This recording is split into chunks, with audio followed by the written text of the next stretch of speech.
तो नमस्कार दोस्तों, स्वागत है हमारी वीडियो में। तो आज की वीडियो में हम करने वाले हैं दोस्तों पटवार, जो हमारी भर्ती अभी होने वाली है 17 अगस्त को। ठीक है, ज़्यादा दिन उसके नहीं रहे हैं, तो उसके मॉक टेस्ट करने वाले हैं। और मॉक टेस्ट है वो एआई जनरेटेड हैं। कैसा है मैं वो देखो 10 सेकंड में आपको सब कुछ बता देता हूँ। देखो, हम 3 सेट लेके चलेंगे। पहला सेट रहेगा हमारा राजस्थान जीके और इंडिया जीके का। सभी के 5-5 क्वेश्चन रहेंगे, जैसे हिस्ट्री के 5-5, ज्योग्राफी के 5-5, समझ गए।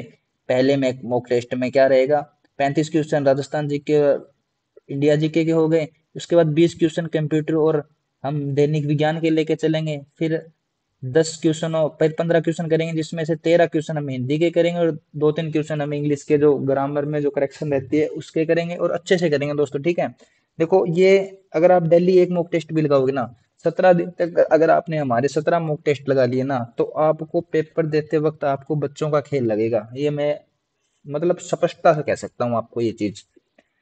तो चलिए दोस्तों, आज की हम पहला सेट शुरू करते हैं हमारा राजस्थान और भारत जीके का। ज़्यादा टाइम वेस्ट नहीं करते इंट्रोडक्शन में। अब आप क्लास लगाओगे तो अपने आप आपको इंट्रो हो जाएगा क्लास का।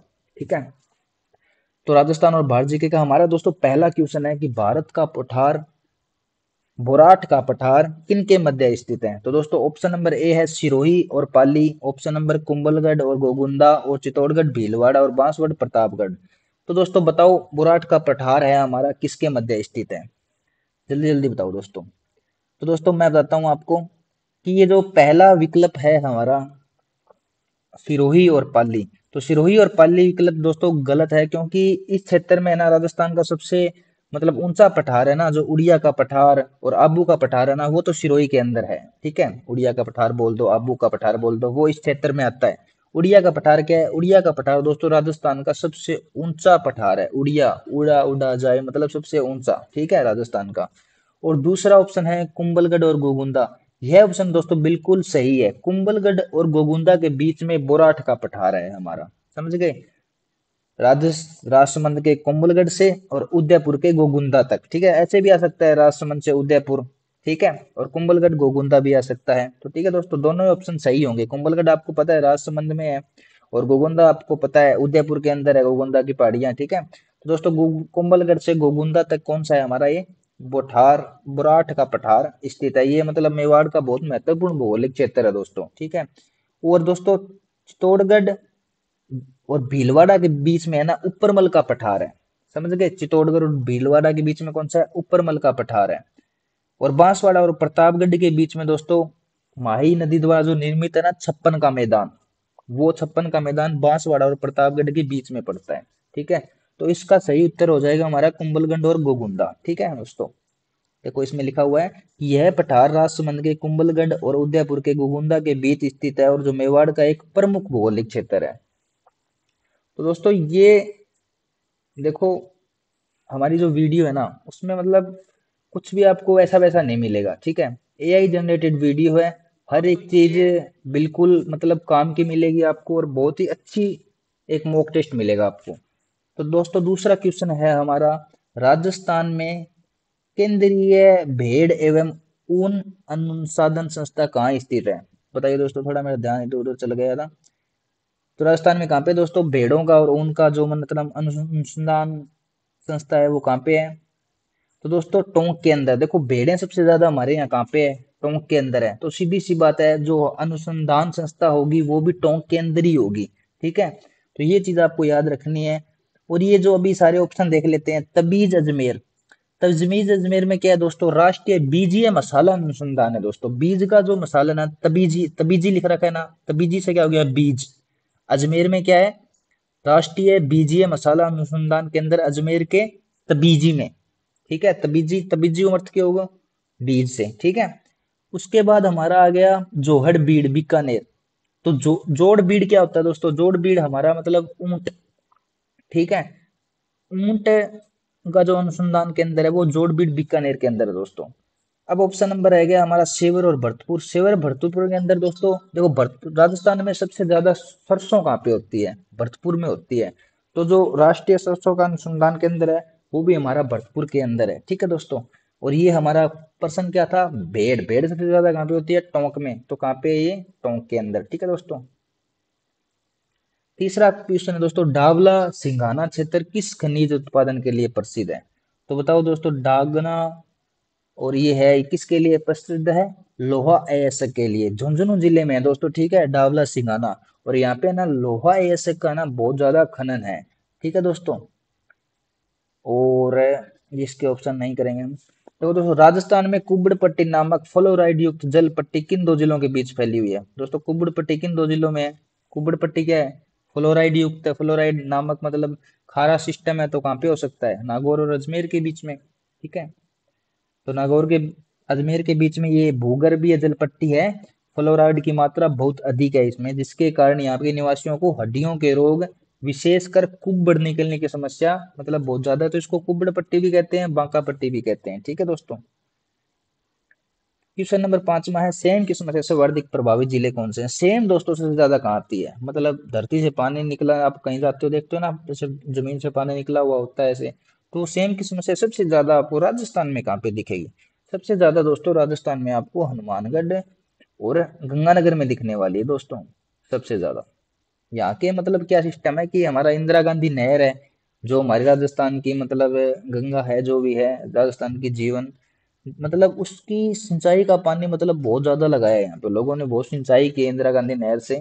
जिसके कारण है ना दोस्तों, यहाँ पे हनुमानगढ़ और गंगानगर जिले में ना सेम की मतलब समस्या ज्यादा है, और दलदली भूमि हो गई है, अनुपजाऊ भूमि हो गई है, ठीक है। क्वेश्चन नंबर 6 है कि 1544 ईस्वी में गिरी सुमेल के युद्ध में राव मालदेव के विरुद्ध लड़ने वाला शासक कौन था? दोस्तों बताओ। क्वेश्चन नंबर 6 बताओ। शेर शाह सूरी था दोस्तों, जिसने मतलब शेर शाह सूरी सुना होगा आपने, जो ये जो अपने दिल्ली से जो रोड जाती है, ये भी शेर शाह सूरी ने बनवाई थी, ठीक है दोस्तों। और काफी चीजें इसने शेर शाह सूरी ने करवाया था। क्वेश्चन नंबर 7 में आता है दोस्तों, हुडा सम्मेलन की अध्यक्षता किसने की थी? तो दोस्तों बताओ, हुडा सम्मेलन का अध्यक्ष कौन था? तो दोस्तों, हुडा सम्मेलन का अध्यक्ष है ना महाराणा जगत सिंह द्वितीय थे, समझ गए दोस्तों। और क्वेश्चन नंबर 7 में आता है हमारा, चेतावनी रा चुंगटिया नामक 13 सोरठ कितने किसने लिखे? तो दोस्तों, एक मतलब राजा के लिए, हमारे राजा थे, उनके लिए लिखा था ये महाराणा, जो भी लॉर्ड कर्जन के दिल्ली दरबार में जा रहे थे हमारे महाराणा, ये क्या नाम था उन महाराणा का? ये फतेह सिंह, महाराणा फतेह सिंह है, जो मतलब उदयपुर के, जो क्या थे, लॉर्ड कर्जन के पास जा रहे थे दिल्ली दरबार में। उनको रोकने के लिए केसरी सिंह बारठ ने चेतावनी रा चुंगटिया नामक 13 सोर्ट लिखे थे दोस्तों, ठीक है। अब क्वेश्चन नंबर आता है दोस्तों 9, 1921 में एक ही, चलो अब थोड़ा थोड़ा फास्ट फास्ट कर लेते हैं, ठीक है। थोड़ा सा मैं वो रुका हुआ था, थोड़ा दिमाग मेरा थोड़ा डिस्टर्ब हो रहा था। अभी मैं सही हूँ, बिल्कुल फोकस है मेरा, और आप भी फोकस बनाओ। तो दोस्तों, क्वेश्चन नंबर 9 है, ये एआई जनरेटेड क्यूज है दोस्तों, ठीक है। क्वेश्चन नंबर 9 है, 1921 में एक ही आंदोलन का नेतृत्व किसने किया था? तो दोस्तों, एक ही आंदोलन का नेतृत्व किसने किया था? मोतीलाल तेजावत ने चित्तौड़गढ़ के मारुति कुंडिया नामक स्थान पर भिल्लो और ग्रासियों को एकजुट करने के लिए एक आंदोलन की शुरुआत की थी दोस्तों, ठीक है। और हमारे जो गोविंद गुरु है, उन्होंने भगत आंदोलन चलाया था इन जनजातियों के लिए, ठीक है, ये आपको ध्यान रखना है। विजय सिंह पाठक हमारे विजोलिया के किसान आंदोलन के नेता हो गए प्रमुख, ठीक है दोस्तों। उसके बाद जेंटलमैन्स एग्रीमेंट किन के बीच हुआ था? दोस्तों, एक एग्रीमेंट हुआ था, किन किन के बीच हुआ था? हीरालाल शास्त्री और मिर्जा इस्माइल जो थे, उनके साथ एक एग्रीमेंट हुआ था। उस एग्रीमेंट में क्या था कि मतलब जयपुर के ये प्रजामंडल के अध्यक्ष थे शुरू में, हीरालाल शास्त्री थे जो, उन्होंने प्रधानमंत्री जो सर मिर्जा इस्माइल थे उनके साथ एक समझौता किया था कि हम प्रजामंडल मतलब जो भी है ना हमारा, वो भारत छोड़ो आंदोलन जो चल रहा है ना, उसमें भाग नहीं लेगा, ठीक है। ऐसा समझौता हुआ था, फिर इन्होंने जयपुर प्रजामंडल की स्थापना कर दी थी। पर ये थोड़े टाइम बाद इसके मतलब कारण चेंजेस हो गया था बहुत कुछ। दोस्तों, क्वेश्चन नंबर 11 है, वाल्लर नृत्य किस जनजाति द्वारा बिना किसी वाद्य के किया जाता है? तो दोस्तों, इसमें दो चीजों से इंपॉर्टेंट है वाल्लर नृत्य। कैसे है कि एक तो ये हो गया कि एक जनजाति द्वारा किया जाता है, ठीक है। दूसरा है ना, इसमें ना कोई वाद्य यंत्र उपयोग में नहीं लेते। तो प्रश्न है ना ऐसे भी आ सकता है कि ऐसा कौन सा नृत्य है जो बिना किसी वाद्य यंत्र के किया जाता है, ठीक है। तो उसमें ऑप्शन में आपको काफी नृत्य दे देंगे, तो उसमें वालर आपको मिलेगा, तो आपको वालर कर देना है। बाकी ये वाला नृत्य है वो ग्रासिया जनजाति है ना दोस्तों, वो करती है, ठीक है, को ध्यान रखना है। क्वेश्चन नंबर 12 है, पिछवाई चित्रकला का संबंध किस स्थान से है? तो दोस्तों पिछवाई जो हमारी कला है, चित्रकला जो भी है, वो किस स्थान से है, उनका संबंध, उसका संबंध दोस्तों मैं बताता हूँ आपको किस स्थान से है, नाथद्वारा से है। और ये क्या है दोस्तों, पिछवाई कला, इसमें दोस्तों जैसे श्रीनाथ की मूर्ति के पीछे लगाए जाने वाले कपड़े के पर्दे पर कृष्ण लीलाओं का चित्रण पिछवाई कहलाता है। समझ गए दोस्तों कि श्रीनाथ की जी की जो मूर्ति लगाते हैं ना, उसके पीछे जो कपड़ा लगता है ना, उस कपड़े पे भगवान कृष्ण की जो लीलाएं है ना उनका चित्रण करते हैं, चित्रण करके वो कपड़ा पीछे लगवाते हैं, उसको या ना पिछवाई कहते हैं। जैसे मतलब नाथ जी के पीछे, समझ गए, जैसे नाथ द्वारा लिख रखा है पिछवाई है, तो नाथ जी के पीछे जो पर्दा लगवाया जाता है क्या हो गया, नाथ द्वारा में पिछवाई है। इस चीज से आप ऐसे तरीके से आपको याद रखना है। तो पॉइंट से पॉइंट चीजें जोड़ोगे ना तभी आपको याद रहेंगी चीजें, वरना बच्चे के दिमाग से निकल ही जाती है। तो हमको हर एक चीज पॉइंट्स टू पॉइंट जोड़ के चलनी है, ठीक है। क्वेश्चन नंबर 13 है हमारा, कामड़िया पंथ की स्थापना किस लोक देवता ने की थी? दोस्तों एक कामड़िया पंथ चलाया था, ठीक है, सामाजिक सद्भाव वो सद्भाव के लिए इस पंथ की स्थापना हुई थी। इसकी स्थापना किसने की थी दोस्तों? रामदेव जी ने। किसने की थी? रामदेव जी ने। सामाजिक सद्भावों को बढ़ावा देने और भेदभाव का मिटाने के लिए कामड़िया पंथ की स्थापना रामदेव जी ने की थी, ठीक है, ये आपको याद रखना है दोस्तों। क्वेश्चन नंबर 14 है दोस्तों कि 84 खंभों की संतरी वो छतरी कहाँ पे है? 84 खंबे एक छतरी है दोस्तों, 84 खंबे, 84 पिलर्स, ठीक है।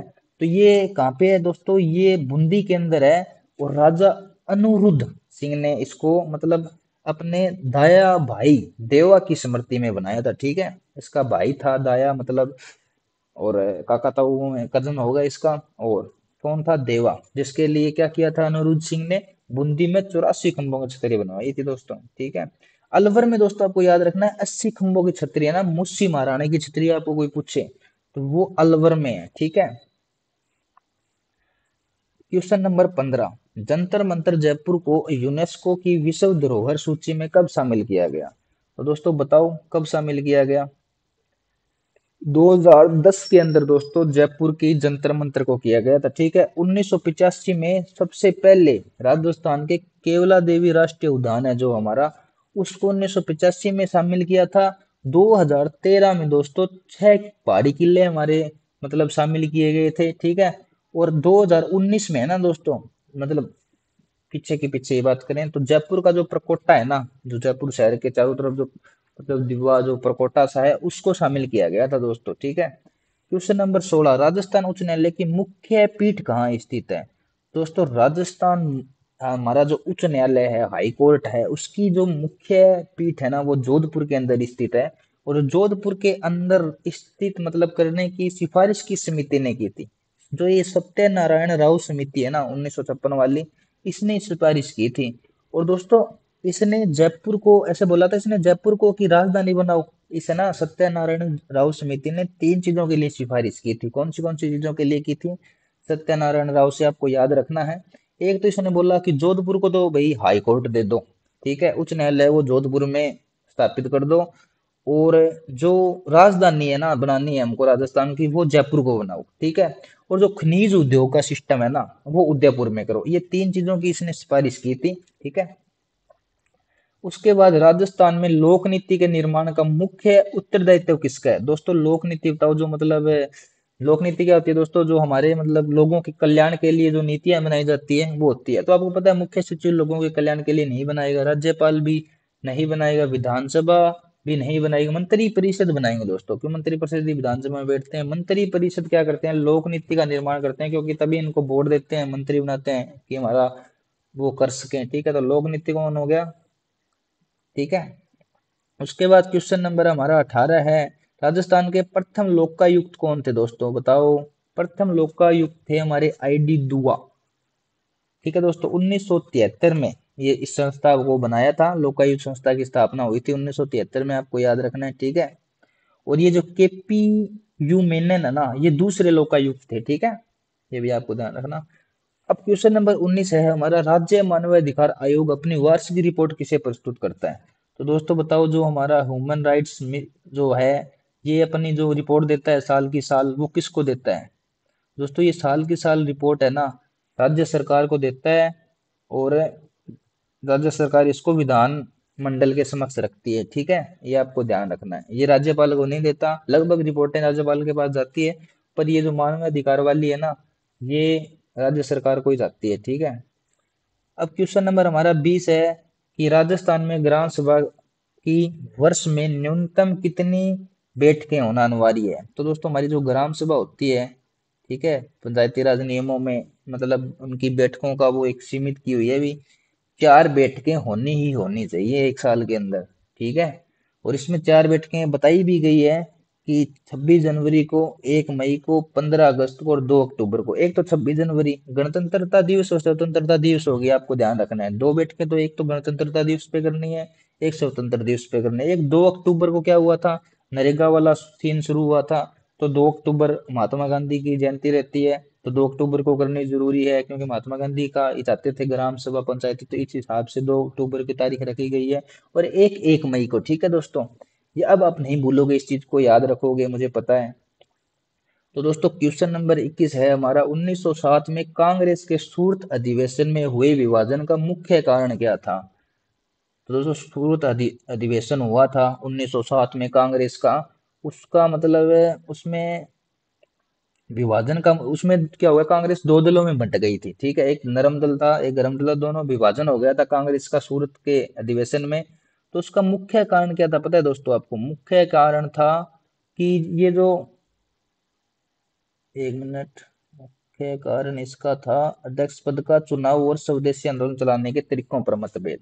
तो नरम दल के जो रास बिहारी घोष को अध्यक्ष बनाना चाहती थी, जो नरम दल थी ना हमारी, वो क्या चाहती थी, 2 दल थे, ठीक है, कांग्रेस के, एक तो नरम दल, एक गरम दल, ठीक है। अब सूरत अधिवेशन हुआ ना वहां पे, तो वहां पे नरम दल बोला कि रास बिहारी घोष को अध्यक्ष बनाओ, ठीक है। और जो गरम दल था वो बोला लाला लाजपत राय को अध्यक्ष बनाओ, ठीक है। गरम दल स्वदेशी आंदोलन का पूरा मतलब प्रसार पूरे देश में चाहते थे। गरम दल बोले कि हम पूरा ये प्रसार है ना हमारा जो स्वदेशी आंदोलन है, उसका पूरे देश में करेंगे। नरम दल बोल रहे थे कि नहीं, हमको ये बंगाल में ही सीमित रखना है स्वदेशी आंदोलन का, ठीक है। फिर इन पे इनका मतभेद हो गया, जिसके कारण कांग्रेस का विभाजन हो गया, ठीक है। ये आपको चीजें याद रखनी है। 2 ग्रुप में बंट गई थी कांग्रेस। एक बोल रहे हैं कि हम अध्यक्ष राज बिहारी को बनाएंगे, एक बोल रहा है हम लाला लाजपत राय को बनाएंगे। एक नरम दल बोल रहा है कि हम जो आंदोलन कर रहे हैं स्वदेशी आंदोलन, वो सिर्फ पूरे मतलब देश में करेंगे, गरम दल बोला। और नरम दल बोला कि नहीं भाई, पूरा देश में नहीं, हम तो सिर्फ बंगाल में करेंगे। और इनका मतभेद हो गया, और सूरत अधिवेशन में 1907 में कांग्रेस का क्या हो गया, विभाजन हो गया। क्वेश्चन नंबर 22 है दोस्तों। देखो टाइम जरूर लग रहा है, क्वेश्चन को बारीकी से समझना और सीखना बहुत ज्यादा जरूरी है, ठीक है, क्यों, वरना कोई फायदा नहीं है। अब साथ साथ में हमारा मॉक टेस्ट हो रहा है, ठीक है दोस्तों, साथ साथ में हम इस चीज को समझ रहे हैं, दोनों फायदे हो रहे हैं। और क्वेश्चन इतने बेहतर हैं, एआई जनरेटेड बहुत अच्छे क्वेश्चन बना रखे हैं। लगभग इन्हीं से क्वेश्चन आते हैं, और इन्हीं से आपको इस प्रकार के क्वेश्चन ही आते हैं। अगर आपने यहाँ पे, अगर आपने ये सारे मॉक टेस्ट लगा लिए, तो आप बिल्कुल क्लियर हो जाओगे। जैसे हिंदी के हम मॉक टेस्ट लगाएंगे ना, तो हिंदी में हमको मतलब 15 मॉक टेस्ट लगा लोगे, तो आपको हो जाएगा कि वहां पे आप अच्छा स्कोर कर सकते हो, ठीक है। इंग्लिश में भी अच्छा स्कोर कर सकते हो, इंडिया जी के राजस्थान से अच्छा स्कोर कर लोगे दोस्तों। मॉक टेस्ट से इतना फायदा जरूर मिलेगा। बाकी आपकी जो भी आपकी तैयारी है, जो भी आपका रणनीति है, जो भी आपकी स्ट्रेटेजी है, वो उस पर निर्भर करता है आपका सिलेक्शन, ठीक है। ऐसे उसी चीज पे सिलेक्शन नहीं निर्भर नहीं करता कि आप कितने सालों से, कितने टाइम से तैयारी कर रहे हो, नहीं, आपकी जो रणनीति है वही सबसे ज्यादा है। तो दोस्तों क्वेश्चन नंबर 22 पे आते हैं अब हम। सल्लेखना प्रथा का संबंध किस धर्म से है? सल्लेखना प्रथा का धर्म किससे है दोस्तों? जैन धर्म से, ठीक है, आपको याद रखना है। ये एक धार्मिक प्रथा थी दोस्तों, जो मतलब मोक्ष प्राप्त करने के लिए सब इच्छा से उपवास करके प्राण त्यागे जाते थे। दोस्तों कितनी खतरनाक प्रथा थी ये, देखो कि मतलब बंदा मोक्ष प्राप्त करने के लिए ना उपवास रखेगा, और जब तक उपवास चलता रहेगा तब तक वो प्राण त्याग नहीं देगा। चलो लेखना यही बोलो, अपने जो आम अरण अनशन करते हैं ना, ये आम अरण अनशन करते थे मोक्ष प्राप्त करने के लिए, जिससे क्या कहा जाता जैन धर्म में, सललेखना व संथार, समझ गए। ये एक धार्मिक प्रथा थी, बहुत इंपॉर्टेंट प्रथा है ये। क्वेश्चन नंबर 23, तालीकोट तालीकोटा का युद्ध 1965, जिसे राक्षसी तंगड़ी का युद्ध भी कहा जाता है। तालीकोटा का युद्ध हो गया और राक्षसी तंगड़ी का युद्ध हो गया। विजयनगर साम्राज्य का शासक कौन था दोस्तों? बताओ। इस मतलब ये तालीकोट का युद्ध है और राक्षसी तंगड़ी का जो युद्ध हुआ था उसमें कौन था बताओ? ये था सदा शिव राय। राक्षसी तंगड़ी से तो हम शिव जी को याद रखेंगे, ठीक है, पर तालीकोटा को से भी हमें सदा शिव राय को याद रखना है, ठीक है।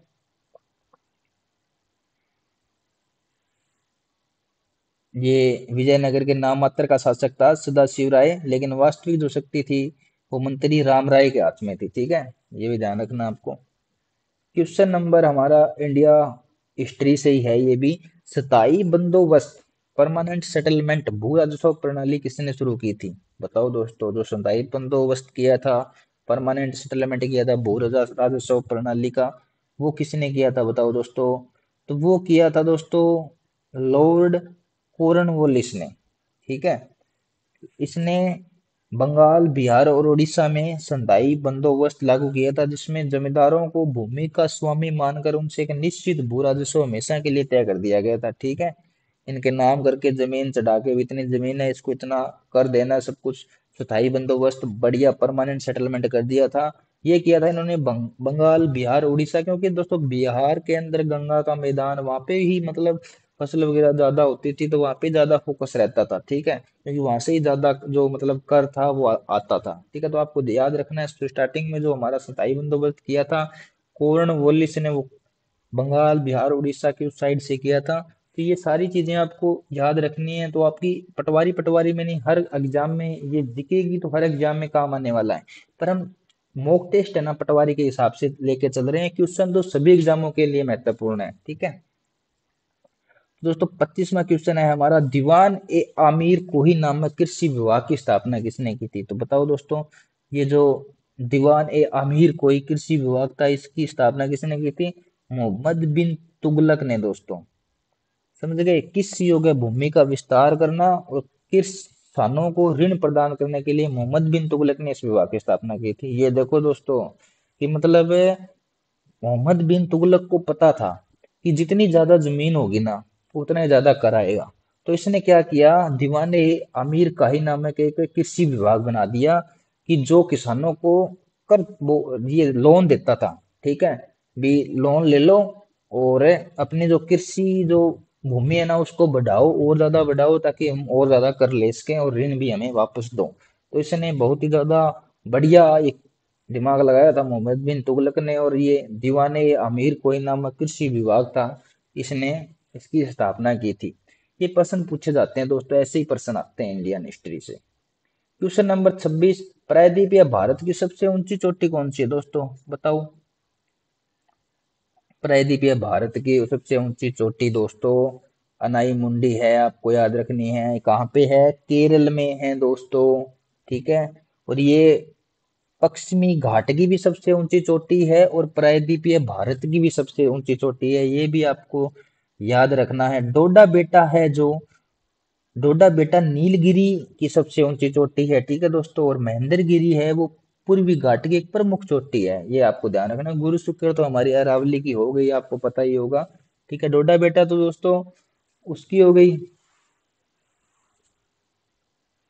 नीलगिरी पर्वत की। इसके बाद में क्वेश्चन नंबर 27 है, भारत का एकमात्र सक्रिय ज्वालामुखी कहाँ स्थित है? तो दोस्तों भारत का एकमात्र ज्वालामुखी है जो सक्रिय है, बाकी सारे निष्क्रिय हो चुके हैं। तो ये है हमारा बेरन द्वीप, अंडमान सागर में स्थित है, और ये भारत और दक्षिण एशिया का एकमात्र ज्वालामुखी है जो मतलब फटने वाला है, कभी भी फट सकता है और फटता ही रहता है, ठीक है। इसके बाद हमारा क्वेश्चन नंबर 28 है, भारत की मानक समय रेखा किस शहर के पास से गुजरती है? तो दोस्तों हमारी ये है वो इलाहाबाद प्रयागराज से गुजरती है, ठीक है। तो दोस्तों काजीरंगा राष्ट्रीय उद्यान किस जानवर के लिए विश्व प्रसिद्ध है? दोस्तों काजीरंगा राष्ट्रीय उद्यान वास्तव में ही एक मतलब शानदार चीज है, क्योंकि वहां पे पता है क्या पाया जाता है? वहां पे दोस्तों एक सींग वाला गेंडा पाया जाता है। मतलब जो एक सींग वाला गेंडा होता है वो काजीरंगा राष्ट्रीय उद्यान में पाया जाता है, तो कहाँ पे दोस्तों? असम के अंदर है, ठीक है। भारतीय गैंडों की दुनिया की सबसे बड़ी आबादी के लिए प्रसिद्ध है, आपको ये ध्यान में रखना है। और भारत का जो जीरो माइल सेंटर है, जीरो माइल सेंटर किसे कहते हैं? जीरो माइल सेंटर किसे कहते हैं? नागपुर को कहते हैं, ये ध्यान रखना। क्वेश्चन नंबर 30 है, भारत में लाल मिट्टी का रंग लाल क्यों होता है? तो दोस्तों पता ही है, लाल हमारे खून का रंग लाल क्यों होता है? हीमोग्लोबिन के कारण, ठीक है, आयरन, ठीक है। तो आपको पता है लोहा ऑक्साइड की उपस्थिति के कारण। ये क्या है, ये पूछने वाला प्रश्न है कोई। क्वेश्चन नंबर 31 है, भारतीय संविधान में मौलिक कर्तव्य किस देश के संविधान से लिए गए हैं? दोस्तों जो ये हमारा संशोधन हुआ था भारत के अंदर, ये 42वां संशोधन था, तो इसमें सोवियत संघ से हमने ये मौलिक कर्तव्य लिए थे। भी हमारा भी कर्तव्य बनता है, ऐसे नहीं कि लोगों को ही मौलिक अधिकार दे रखे हैं भी तुम जो चाहो मर्जी करो। अब हमारी जो मतलब जिम्मेवारी है, उसके लिए क्या था, सोवियत संघ, अब जिसे हम रूस कहते हैं ना, ठीक है, वो पहले सोवियत संघ नाम से जाना जाता था। तो उस सोवियत संघ के संविधान से हमने मौलिक कर्तव्य का वो जो लिया था, और वो जो 42वां संविधान संशोधन किया था हमने, मतलब बहुत बड़ा संशोधन था वो एक, उसे मतलब हम मिनी संविधान भी कहते हैं, ठीक है, मतलब फुल सिस्टम था उसमें। क्वेश्चन नंबर 32 है कि भारतीय संसद की सबसे बड़ी समिति कौन सी है? तो दोस्तों भारत की जो संसद है ना, उसमें पता है आपको समितियां हैं, हमारी राजस्थान की लोकसभा में भी समितियां हैं, भारत की संसद में भी समितियां हैं। अलग अलग समितियां अलग अलग काम करती है। तो सबसे बड़ी जो समिति है ना, वो प्राकलन की समिति है, क्योंकि इसमें 30 बंदे होते हैं दोस्तों। कितने बंदे होते हैं? 30 बंदे प्राकलन समिति में सदस्य होते हैं, जो सबसे बड़ी समिति है ये। क्वेश्चन नंबर हमारा 33 है, उच्चतम न्यायालय की न्यायाधीश की सेवानिवृत्ति की आयु क्या है? दोस्तों रिटायर कब कर देते हैं? जो हमारा हाई सुप्रीम कोर्ट है, उसमें हम 65 वर्ष के बंदे को रिटायर कर देते हैं, ठीक है। क्वेश्चन नंबर 34 है हमारा, वार्षिक वित्तीय विवरण का उल्लेख संविधान के किस अनुच्छेद में है? तो दोस्तों जो हमारा साल का जो एनुअल फाइनेंस स्टेटमेंट सरकार लेके आती है, वार्षिक बजट जो लेके आती है, तो वो दोस्तों किस संविधान के लेके आती है, किस अनुच्छेद में लिखा हुआ है? उस बजट का जो सिस्टम है, उल्लेख है किसके अंदर है? 112। ठीक है दोस्तों, 112 को हम फोन करते हैं कोई भी दिक्कत होती है तब। तो इसी हिसाब से जो राष्ट्रीय का जो मतलब राष्ट्रपति प्रत्येक वित्तीय वर्ष के संबंध में संसद के दोनों सदनों के समक्ष सरकार की अनुमति, प्राप्तियों और व्यय का विवरण रखवाएगा, ठीक है। राष्ट्रपति है जो प्रत्येक साल सरकार से हिसाब मांगता है भी कितना खर्चा लगा, कितना क्या सिस्टम है, सारा 112 अनुच्छेद के अंदर लिखा हुआ है। क्वेश्चन नंबर 35 है, धर्म, मूलवंश, जाति, लिंग या जन्म स्थान के आधार पर भेदभाव का निषेध किस मौलिक अधिकार के अंतर्गत आता है? किस मौलिक अधिकार के अंतर्गत आता है? तो दोस्तों यह हमारे स्वतंत्रता का अधिकार है। किधर गया? ये समानता का अधिकार, सॉरी, समानता के अधिकार में यह आता है कि आदमी की धर्म, मूलवंश, जाति, लिंग, जन्म स्थान किसी के आधार पर भी भेदभाव नहीं किया जाएगा।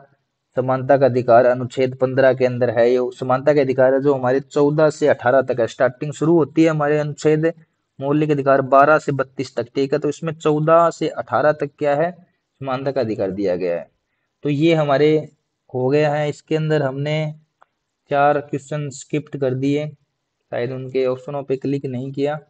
तो बाकी अब हम हमारा दूसरा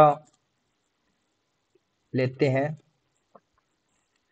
इंडिया जीके और राजस्थान जीके के 35% हो गए हैं। अब हमारा शुरू होता है साइंस और कंप्यूटर का जो क्यूज है वो स्टार्ट होती है दोस्तों। तो इसका पहला प्रश्न है हमारा, मानव शरीर में अग्नाशय की बहिस्त्रावी का कार्य क्या है? दोस्तों बहिस्त्रावी और अतिस्त्रावी, ये दो प्रकार की ग्रंथियां होती है हमारे शरीर में, ठीक है।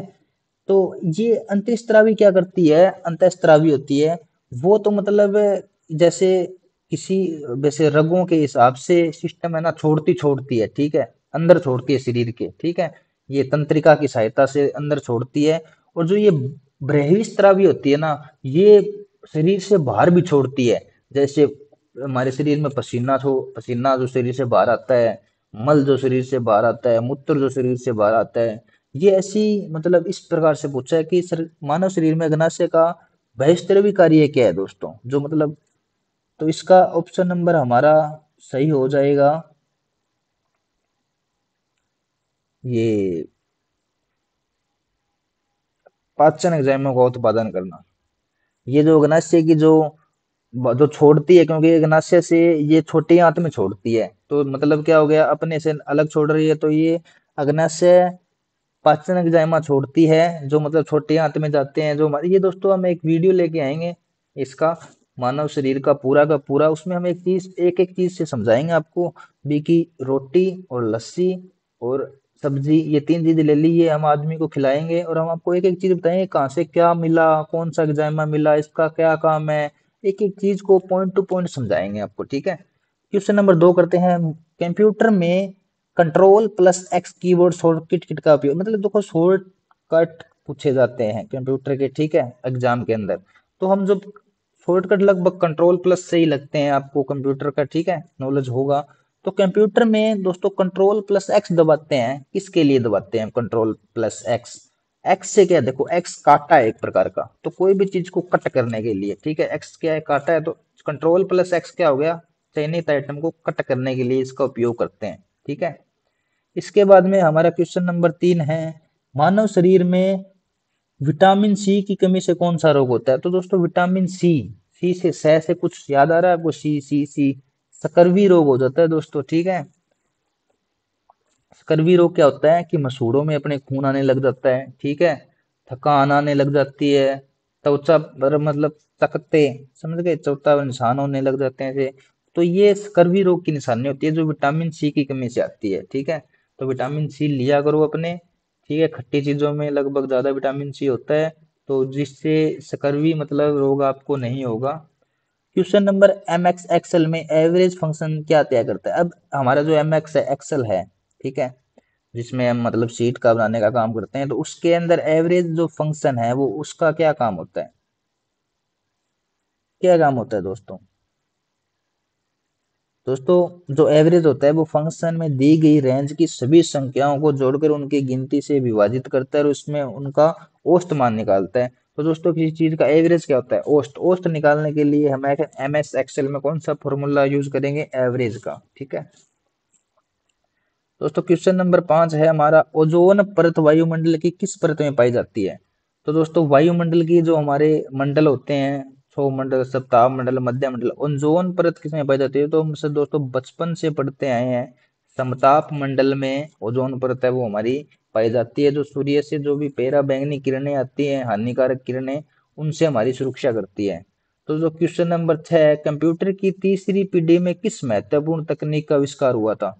तो दोस्तों पहली पीढ़ी में तो हमको पता है वैक्यूम ट्यूब का यूज हुआ था, मतलब बहुत बड़े बड़े कंप्यूटर होते थे, वैक्यूम ट्यूब का उसमें इस्तेमाल होता था।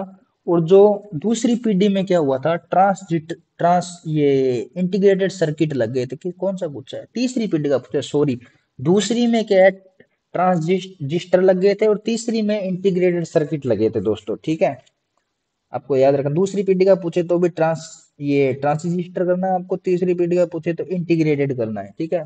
पहली में तो वैक्यूम ट्यूब थे, अब तो माइक्रो प्रोसेसर, अब तो बहुत कुछ आ गया है, ठीक है। क्वेश्चन नंबर 7 में, मानव शरीर में सबसे बड़ी धमनी कौन सी है दोस्तों, बताओ, सबसे बड़ी धमनी कौन सी है? तो दोस्तों सबसे बड़ी धमनी है हमारी वो, देखो महाधमनी। महाधमनी, ये दिख ऐसे वर्डिंग में ही लग रहा है कि सबसे बड़ी धमनी है महाधमनी, ठीक है दोस्तों। महाध्वनि हृदय के बाएं वर्टिकल से निकलती है, शरीर के बाकी हिस्सों में ऑक्सीजन युक्त रक्त वितरित करती है, मतलब ऑक्सीजन से मिक्स जो खून है ना, वो महाधमनी का काम है। जो खून का क्या होता है, खून हमारे ऐसे नहीं कि सीधा ही खून ऑक्सीजन ऐसे चल रहा है, खून ऐसे नहीं, खून बन रहा है, उसमें ऑक्सीजन भी मिल रही है, फिर वो मतलब आगे से आगे जा रहा है, तो इस बहुत सारी प्रोसेस हमारी चलती रहती है, समझ गए। तो उसके अंदर महाधमनी का क्या काम है? महाधमनी का यही काम है कि ऑक्सीजन मिला के ना जो खून मतलब शरीर में चलता है ना, वो महाधमनी के द्वारा ही चलता है, ठीक है। जो ये हमारा जो हार्ट होता है उसके बायोवेटिकल में पाई जाती है ये, ठीक है। क्वेश्चन नंबर हमारा 8 है दोस्तों, एम एस पावर पॉइंट, उसमें पीपीटीएस और पीपीटी में क्या अंतर है दोस्तों, ठीक है। ये मतलब क्या हो गया, देखो हमारा एम एक्स पावर पॉइंट है, एम एस ऑफिस का एक सॉफ्टवेयर है। एम एस पावर पॉइंट से हम क्या करते हैं, प्रेजेंटेशन करते हैं। देखो तो आपने मूवीज में देखा होगा, लेडीज खड़ी रहती है, और वो स्क्रीन के सामने ऐसे सामने बंदे बैठे होते हैं, और वो ऐसे आगे से आगे चलाती है चीजों को, ठीक है। तो वो क्या होता है, एम एक्स पावर पॉइंट से बनाई होता है, प्रेजेंटेशन बोलते हैं उसको। तो इसका प्रेजेंटेशन बनाने का काम कौन करता है? पावर पॉइंट ही करता है, ठीक है दोस्तों।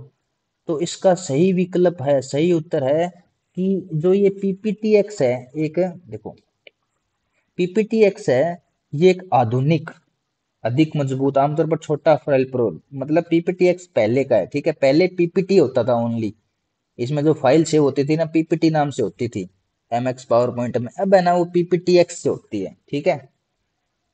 मानव शरीर में कौन सा अंग पित्त का उत्पादन करता है? पित्त है दोस्तों, पित्त मतलब जो पित्त रस होता है बहुत ज्यादा उपयोग जरूरी होता है, कहाँ जरूरी काम आता है, जब हम खाना खाते हैं ना, तो खाना जब हमारा पचकर, ठीक है, अग्नाशय से पचकर छोटी आंत में जाता है तो वहां पे उसको पित्त रस भी मिलता है उसमें, ठीक है, जिससे मतलब वो उसका काम रहता है पित्त रस का।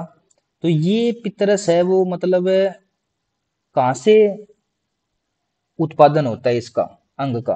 तो ये अंग कहाँ से है दोस्तों, ये पित्ताशय नहीं करना आपको, ठीक है, आपको ग्लाइबिडर नहीं करना, इसमें आपको ऑप्शन नंबर यकृत लीवर करना पड़ेगा, क्योंकि यकृत पित्त का उत्पादन करता है, ठीक है, जो हमारी जो वसा होती है ना उसके पाचन में मदद करता है, जो मतलब जैसे घी से, अब हमने रोटी खाई घी लगी हुई, तो अब रोटी को तो चलो वो पचा देगी, ठीक है, कार्बोहाइड्रेट मिलेगा उससे, अब घी से हमें वसा मिलेगी शरीर को, तो वसा का पाचन के उपयोग में क्या काम आता है दोस्तों, पितरस काम आता है। और पितरस कौन देता है, यकृत देती है, यकृत पित्त का उत्पादन करती है, ठीक है, ये आपको ध्यान रखना। और ये जो हमारा पित्ताशय है ना दोस्तों, यह पित्ताशय पित्त को केवल संग्रहित और सांद्र करता है, मतलब ये फ्रीज का काम करता है, ठीक है, पितरस के लिए जो पित्ताशय इसमें पित्तरस रहता है, पर जो उत्पादन है ना, उत्पादन वो हमारा लीवर ही करता है पितरस का, ठीक है, ये आपको चीज ध्यान रखनी है। क्वेश्चन नंबर हमारा 10 है, कंप्यूटर में यूआरएल का पूर्ण रूप क्या है? अब यूआरएल की फुल फॉर्मेशन, ये फुल, ये तो इंग्लिश थोड़ी मेरी ऐसी है, तो ये फुल फॉर्म पूछी है इसकी, तो इसकी फुल फॉर्म है दोस्तों, option number uniform resource locator, ठीक है, ऑप्शन नंबर बी, ए सॉरी, ठीक है। क्वेश्चन नंबर 11 है, पौधों में जल का परिवहन किस ऊतक द्वारा होता है? तो दोस्तों जो पौधों में जल चलता है, पानी का जो चलता है, उसका जो काम कौन करता है, कौन सा अंग करता है पौधे का? तो दोस्तों पौधे का जाइलम है, जो जड़ों में पानी और खनिजों के पौधे के बाकी हिस्सों तक पहुंचाता है। जो पानी का आदान प्रदान है ना, जो मतलब हम वाटर वर्क्स में जो हमारे यहाँ पाइपें काम करती है, पौधों में क्या काम करता है, जाइलम काम करता है, ठीक है, जाइलम एक पाइप लगी होती है पौधे के अंदर ही, मानो जो पानी को और खनिजों को मतलब पौधों के इधर उधर सप्लाई करती रहती है, ठीक है, जाइलम। क्वेश्चन नंबर 12 है, एमएक्स वर्ड में कंट्रोल एफ शॉर्टकट का उपयोग क्या है? तो दोस्तों जो हमारा एमएस वर्ड सॉफ्टवेयर है, ठीक है, तो उसके अंदर हम कंट्रोल प्लस एफ शॉर्टकट का उपयोग क्यों करते हैं? इसका हम उपयोग करते हैं दोस्तों टेक्स्ट को खोजने के लिए, ठीक है, फाइंड करने के लिए, एफ का मतलब हो गया फाइंड, तो कंट्रोल प्लस एफ करेंगे हम, कोई भी टेक्स्ट हमको खोजना होगा ना, जैसे हम एमएक्स वर्ड में डॉक्यूमेंट्स खोल रखे हैं, जैसे हमने एमएक्स वर्ड के अंदर रोल नंबर देख रखे हैं, पटवारी की रिजल्ट आ रखा है, तो अब उसमें रोल नंबर ढूंढना है, तो हम क्या करेंगे, कंट्रोल एफ सीधा शॉर्टकट उपयोग करेंगे और वहां पे अपने रोल नंबर लिख देंगे, तो वो अपने आप खोज देगा, ठीक है। उसके बाद क्वेश्चन नंबर 13 है हमारा, मानव शरीर में सबसे बड़ी मांसपेशी कौन सी है दोस्तों? तो दोस्तों सबसे बड़ी मांसपेशी मानव शरीर के अंदर है ना, ग्लूटस मैक्सिस, ये मैक्सिमस होती है दोस्तों, ठीक है, शरीर की सबसे बड़ी मांसपेशी होती है दोस्तों, ये आपको याद रखना है नाम, ठीक है, ग्लूटस मैक्सिस में, ये क्या है, मैक्सिमस, ये इंपॉर्टेंट है। एक सॉफ्टवेयर लाइसेंस क्या है, बताओ दोस्तों, एक मतलब सॉफ्टवेयर का लाइसेंस होता है, जब हम कोई भी ऐप यूज करते हैं ना, तो उसका उसमें उसका लाइसेंस मिलेगा, तो उस लाइसेंस का क्या सिस्टम होता है कि दोस्तों यह एक कानूनी दस्तावेज होता है, जो सॉफ्टवेयर के उपयोग और वितरण को नियंत्रित करता है, मतलब उसका क्या उपयोग है, वो फर्जीवाड़ा ना करता वो सॉफ्टवेयर, इस प्रकार मतलब उसमें सब कुछ सिस्टम रहता है, सॉफ्टवेयर की सारी कानून मतलब नॉलेज वगैरह, उपयोग वगैरह, वितरण वगैरह सब रहता है उसमें। क्वेश्चन नंबर 15 है हमारा, मानव शरीर में डीएनए की डबल हेलिकस संरचना की खोज किसने की थी? तो दोस्तों हमारे इसके अंदर मानव शरीर में डीएनए की डबल हेली, ये जो अलेक्जेंडर फ्लेमिंग है, इसने तो नहीं की थी। उसके बाद जो ये वाटसन और क्रिक है ना, इसने दोस्तों डीएनए की डबल हेलिकस संरचना की, मतलब संरचना का वो किया था, इसको नोबेल पुरस्कार भी मिला था इस चीज पे, फ्रांस का साइंटिस्ट था ये। एम एक्स एक्सेल में एक चार्ट का मुख्य उद्देश्य क्या है? तो दोस्तों एम एक्स एक्सेल में चार्ट का मुख्य उद्देश्य है वो डेटा को एक दृश्य प्रारूप में प्रस्तुत करना है। दोस्तों 1 मिनट देना, मैं पानी पी लेता हूँ थोड़ा।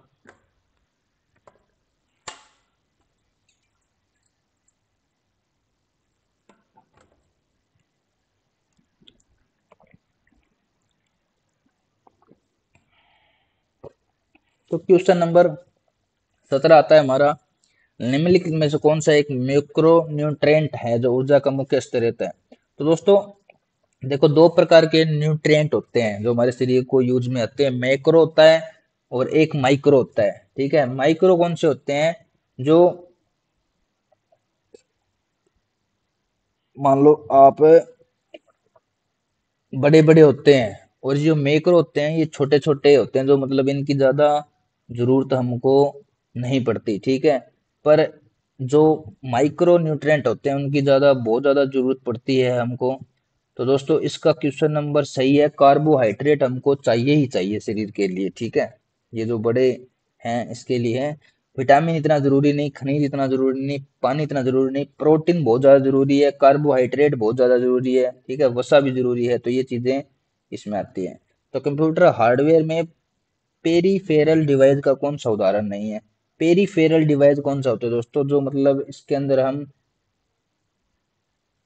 बाहर निकालते हैं चीजें, आउटपुट मान लो आप, आउटपुट डिवाइस कौन सा है इसमें? प्रिंटर है दोस्तों। थोड़ी क्वेश्चन थोड़ा गलत हो गया मेरा भी। सीपीयू कंप्यूटर का एक मुख्य आंतरिक घटक पेरिफल नहीं है। ठीक है दोस्तों, पेरिफल डिवाइस कौन सा है? ये प्रिंटर है। इसमें पूछा है, उदाहरण नहीं है। पेरिफल डिवाइस का उदाहरण नहीं पूछा है इसने दोस्तों, सॉरी। पेरिफल वही हो गया जो मतलब बाहर से लगता है। ठीक है दोस्तों, पेरिफेरल डिवाइस कौन सा होता है? जो बाहर से लगता है। ठीक है, ये आपको ध्यान रखना है। आंतरिक घटक होता है जो अंदर है। अब हम प्रिंटर हम बाहर से यूएसबी लगा के लगाते हैं, माउस भी यूएसबी लगा के लगाते हैं, कीबोर्ड भी यूएसबी लगा के लगाते हैं। सीपीयू पर अंदर होता ही है, कंप्यूटर का खुद ही होता है। तो मानव शरीर का सामान्य तापमान फॉरेन हाइट में कितना होता है दोस्तों? ये जो फॉरेन हाइट में है उसमें मानव शरीर का सही तापमान 98.6 फॉरेन हाइट होता है दोस्तों। वैसे 37 डिग्री पूछ ले आपको, ठीक है, 37 सेल्सियस में पूछे तो 37 डिग्री, और फॉरेन हाइट में पूछे तो 98.6 डिग्री। ठीक है। एम एस एक्सेल में एक वर्कबुक और वर्कशीट में क्या संबंध है? तो दोस्तों एम एस एक्सेल में एक देखो दोस्तों, इसके अंदर है ना, आप देखो, एक तो आप याद करते हो 98.6 फॉरेन हाइट याद रखोगे, 37 डिग्री सेल्सियस याद रखो। अगर आपको पता है ना 1 डिग्री सेल्सियस में फॉरेन हाइट कितना होता है या फॉरेन हाइट में सेल्सियस कितना होता है, देखो ज्ञान को थोड़ा बढ़ा लोगे ना, तो ये ज्ञान है ना इजी हो जाएगा। ठीक है, समझ गए? एम एक्स एक्सेल में एक वर्कबुक और वर्कशीट में क्या संबंध है? दोस्तों एम एक्स एक्सेल में एक वर्कबुक होती है, एक वर्कशीट होती है। इसके अंदर क्या है? एक वर्कबुक एक एक्सेल फाइल है जिसमें एक वर्कशीट हो सकती है, यह सही है। ठीक है दोस्तों, ये हमारा हो गया है। इसमें हमारे 3 क्वेश्चन गलत हुए हैं, मेरे भी। मैं कोई टीचर नहीं हूँ, देखो जैसे मैं टीचर की तरह आपको नहीं पढ़ा रहा हूँ, मैं एक आपको बस एआई जनरेटेड क्यूज करवा रहा हूँ, और बहुत ही अच्छी क्यूज करवा रहा हूँ, जो पैसों में भी आपको ऐसे मॉक टेस्ट नहीं मिलेंगे जो मॉक टेस्ट आपको यहाँ पे फ्री में मिल रहा है। ठीक है, तो अब हम चलते हैं हमारी हिंदी की क्यूज पे। हिंदी की क्यूज हम ऑन कर लेते हैं, 1 मिनट। ये हमारी लास्ट क्यूज है इसकी। उसके बाद हमारा नेक्स्ट मॉक टेस्ट नंबर 2 होगा। तो क्वेश्चन नंबर हमारा पहला है, नाविक का सही संधि विच्छेद क्या है दोस्तों? नाविक का सही संधि विच्छेद बताना है दोस्तों, क्या है बताओ? नावी प्लस क्या है, या नए प्लस आविक है, क्या है? नो प्लस इक है दोस्तों, अयादी संधि है इसमें। ठीक है, जिसमें ओ के बाद मतलब कोई भी भिन्न स्वर आ जाता है ना, अयादी में क्या होता है, ओ है ना, ओ के बाद कोई भी स्वर आ जाए उसका आव हो जाता है। तो नो प्लस इक का क्या हो गया, आव, तो नाविक हो गया। ठीक है। किस शब्द में सु उपसर्ग का प्रयोग नहीं होता? दोस्तों इतने शब्द दे रखे हैं, इसमें आपको बताना है कि कौन सा शब्द है जिसमें सु उपसर्ग नहीं है। सुलेख में तो है, सुडोल में भी है, सुपात्र में भी है, सुनार में नहीं है दोस्तों, ध्यान रखना है, सुनार में सु उपसर्ग नहीं होता। पठनीय शब्द में कौन सा प्रत्यय है? पठनीय शब्द में दोस्तों आपको प्रत्यय बताना है, कौन सा पढ़ते हैं? ई है, पता ही है, पठन प्लस ई है, पठनीय है। चंद्रमुख शब्द में कौन सा समास है? दोस्तों चंद्रमुख शब्द के अंदर हमारा कर्मधारय समास है कि चंद्र के समान मुख, समझ गए? मुख की तुलना चंद्र से की गई है, ठीक है।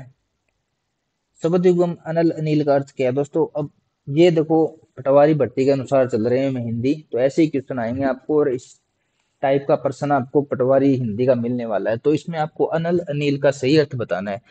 तो अब बताओ अनिल क्या है दोस्तों? अनिल हवा होती है दोस्तों, ठीक है। अनिल क्या होती है? आग होती है दोस्तों, ठीक है। इनमें कौन सा शब्द बिजली का पर्यायवाची नहीं है? अब बताओ बिजली का पर्यायवाची कौन सा शब्द नहीं लग रहा आपको इसमें?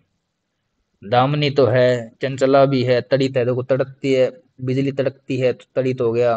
बिजली चंचल होती है, इधर से उधर, कभी इधर चमक गई कभी उधर चमक गई तो चंचला भी हो गया। अब दामिनी भी होता है दोस्तों, देखो हमारे शरीर की जो रगें होती है ना, जो हमें इसे दामिनी कहते हैं, ठीक है। तो अब ये बताओ मेरे को, वो रगें मतलब बिजली की तरह नहीं होती क्या? बिजली चमकती है तो वो रगों की तरह नहीं दिखती? तो ये दामिनी भी हो गया, ऐसे ही आपको याद रखने हैं, मैं आपको याद करवा रहा हूँ दोस्तों साथ साथ में। तो अब केसरी नहीं है दोस्तों, ठीक है। ये तो हो गए, केसरी किसका है? शेर का है। कृतज्ञ का विलोम शब्द क्या है दोस्तों? कृतज्ञ का विलोम शब्द क्या होगा दोस्तों? अकृतज्ञ नहीं होगा दोस्तों, ठीक है। ये आपको ध्यान रखना है। इसका हो गया कृतघ्न, ठीक है। कृतज्ञ का अर्थ हो गया उपकार मानने वाला, और कृतघ्न का अर्थ हो गया उपकार नहीं मानने वाला। शुद्ध वर्तनी वाला शब्द बताओ दोस्तों, ये भी प्रश्न आपको पूछेगा किसमें आपको शुद्ध वर्तनी कहाँ पे लगे? सही शब्द कौन सा? सिंगार तो नहीं लग रहा, ये भी नहीं लग रहा, ये भी नहीं लग रहा, ए ऑप्शन सही लग रहा है, सॉरी, सी ऑप्शन सही था। ऐसी गलती करते हैं हम भी। तो आपको जो भी आपकी गलती हम आप एग्जाम में करोगे ना, वो आप इस मॉक टेस्ट में कर लोगे। इस प्रकार के क्वेश्चन है इसके अंदर, ऐसी बात नहीं है। एआई जनरेटेड है दोस्तों। एआई बहुत पावरफुल माइंड होता है, उससे सब अच्छे तरीके से जनरेट करवाइए क्यूज को, पटवारी हमारी भर्ती के हिसाब से। व्याकरण की दृष्टि में कौन सा वाक्य शुद्ध है दोस्तों? दही बहुत खट्टा है, कौन सा आपको शुद्ध लग रहा है? बताओ आपको। मेरे को तो लग रहा है दही बहुत खट्टा है, यही लग रहा है, क्योंकि दही पुल्लिंग है तो पुल्लिंग ही आएगा खट्टा, इसमें खट्टे खट्टी खट्टी थोड़ी होगा। जिसे जीता ना जा सके, वाक्यांश का शब्द बताओ दोस्तों। मतलब एक आपको ऐसे बताना है, जैसे एक तो पूरा शब्द बोले जिसे जीता ना जा सके, ठीक है। मैं वो हूँ, एक मैं बोलूंगा कि अजय हूं मैं, तो अजय क्या हो गया? जिस जीता ना जा सके। वाक्यांश का एक बताना आपको। क्या सर आपको एक प्रशासनिक शब्दावली पूछांगे, ऐसा इंग्लिश का एक वर्ड देंगे जो मतलब काम आता है सरकारी नौकरी के अंदर। तो एंडोस्टमेंट का सही हिंदी शब्द क्या होगा दोस्तों? पृष्ठांकन हो जाएगा। आस्तीन का सांप का मुहावरे का अर्थ क्या है दोस्तों? आस्तीन का सांप कपटी मित्र होता है ना जो हमारा, उसको ही बोलते हैं आस्तीन के सांप। क्वेश्चन नंबर 13 है हमारा दोस्तों। इसके अंदर देखो, एक कॉमन एरर के क्वेश्चन आएंगे इंग्लिश के, तो वैसे दो और ये प्राइवेट विलोम शब्द ये भी आएंगे इंग्लिश के, पर वो उनका कोई वो नहीं है दोस्तों, कितने भी पढ़ लो चाहे वो। पर ये कॉमन एरर हम थोड़ा बहुत ऐसे करेंगे ना, ये 15-16 मॉक टेस्ट करेंगे, तो कॉमन एरर में थोड़ा बहुत हमें पता चल जाएगा कि कैसे कैसे एरर आएगा, कैसे कैसे क्वेश्चन को थोड़ा अंदाजा हो जाएगा। तो क्वेश्चन नंबर ये 13 है कि the poet and scholar have been honoured. तो दोस्तों इसके अंदर आपको गलती किस चीज में लग रही है? हैव बीन में इसमें गलती है। क्यों है दोस्तों हैव बीन के अंदर गलती? क्योंकि जो पोइट एंड स्कॉलर है वो सिंगल पर्सन है, ठीक है। तो ये मतलब इंडिकेट सिर्फ एक चीज के लिए हमें यूज करना है, ठीक है। तो इसके अंदर हैज, ये जो हैव बीन की जगह हैज बीन आएगा, क्यों? हैव है वो बहुवचन के लिए आता है, और हैज है वो सिंगुलर वर्ब के लिए आता है। तो हैज है वो, हमें हैज ही यूज करना है सिंगुलर वर्ब के लिए, क्योंकि ये पोइट भी एक बंदा है और स्कॉलर भी एक बंदा है। क्वेश्चन नंबर ये सी, इसमें हमें सही बताना है कौन सा लग रहा है आपको सही। He is suffering from favour, ये है, सही है, ठीक है। वाक्य के किस भाग में त्रुटि है ये आपको बतानी है। पढ़ो इसको, किस भाग में त्रुटि लग रही है, क्यों लग रही है, वो मैं आपको बता दूंगा दोस्तों। इसमें वन ऑफ माई, ये जो वन ऑफ माई फ्रेंड है, क्योंकि ये वन ऑफ माई फ्रेंड क्या है? ये वन ऑफ है ना, हमेशा मतलब आल, हमेशा ही बहुवचन संज्ञा के अंदर आएगा, ठीक है। तो यहाँ पे one of my friend is an की जगह, ये वन ऑफ माई फ्रेंड की जगह क्या आएगा? शुड बी फ्रेंड्स आएगा, ठीक है।